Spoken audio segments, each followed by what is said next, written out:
Hey, I'm Mr. Hottman, and today I'm going to show you how to build some cornhole boards. And I'm doing that because I think one of the most important things, one of the most important skills you can have is learning how to build, learning how to use tools. It is really intellectually difficult sometimes, and I just encourage you to get comfortable with the hammer, the drill, all those things, and see if you can fix stuff. So here we go. All right, so cornhole boards are 24 by 48. We've already picked out our lumber. We went to Home Depot and tried to pick out as straight a lumber as possible. And so the first thing we're gonna do is just cut our box, our sides. All right. All right, so we measure this to 24. One quick thing to remember is that saw blades have width, right? So you don't wanna cut right on the line, you wanna cut right next to the line. Other safety tip is make sure you don't have anything long sleeves or whatnot. So my sleeves are rolled up, here we go. So we cut the two end pieces, which are 24 inches. Remember, it's 24 by 48, but again, there's width in this, so we don't want to cut this to 48. We don't want to actually cut it to 45, because, fun fact, 2x4s are not 2 inches by 4 inches. They're 1.5. So we're going to cut that at 45. Now what we need to do is we actually need to trim these down further. An official cornhole board is supposed to have 4 inches of height, right?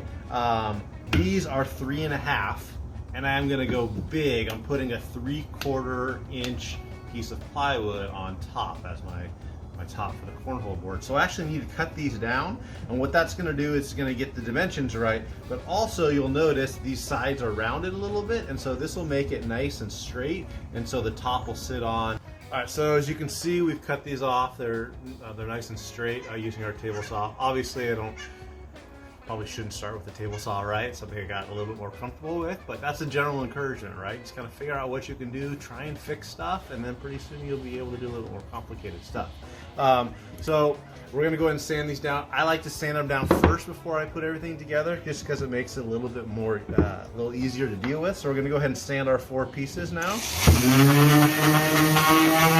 All right, so I went ahead and drilled some pocket holes off camera. And then I have these clamps to hold it in place to make sure it's nice and square. And we're gonna go ahead and screw these in. We've got our box put together, now we gotta put the top on. There's a couple ways to do that. What I'm gonna do today is called countersink our screws so that they are hidden, and I think it looks a little bit better. So, all right, so as you can see, I've countersunk everything. I'm gonna go ahead and screw this in. Not the worst idea to put wood glue in it as well. When I'm done screwing it in, I'm gonna go back over, put some wood filler on it, and then sand it down. So we'll go ahead and do that off camera, and you'll see what we do next. It's nick and cold out here, and so the wood filler isn't drying, and so I'm just gonna go ahead and drill the hole now, and then go back and sand everything over. So I measured 12 inches in, 9 inches down, and I've got a 6-inch hole saw. There's a couple ways to do this. You can use a router. I end up using a hole saw. Here we go. All right, so now we're gonna put the legs on. So I've cut the legs down, just kind of preliminary, and I'm gonna drill a hole right in between this. Notice I've clamped it, and here we go. All right, so we've got the legs on. One quick thing I should have said probably about the drill is you gotta be careful when you're drilling, you don't tear the wood out.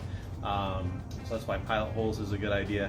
I'm not worried about it because I've got carriage bolts and washers that'll hide that. So we're going to go ahead and cut the legs and finish these up. You can either be totally perfect in your measurement and cut them at a predetermined angle, or you can do what I've done. This measures 12 inches, pull them to the side, you keep the pencil straight so it's the same angle on both, and you go like that.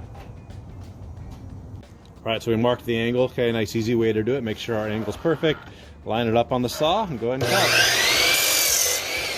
So there's your finished product. I'm kind of a cornhole board snob, so I would take a router and maybe make this flush, use a flush bit. But other than that, it's done. So again, just wanted to encourage you guys to, as far as life skills go, learn how to build, learn how to use tools, learn how to tinker. You're gonna be better off for it in the long run, and you're gonna make yourself a little bit smarter. So thanks, take care, y'all.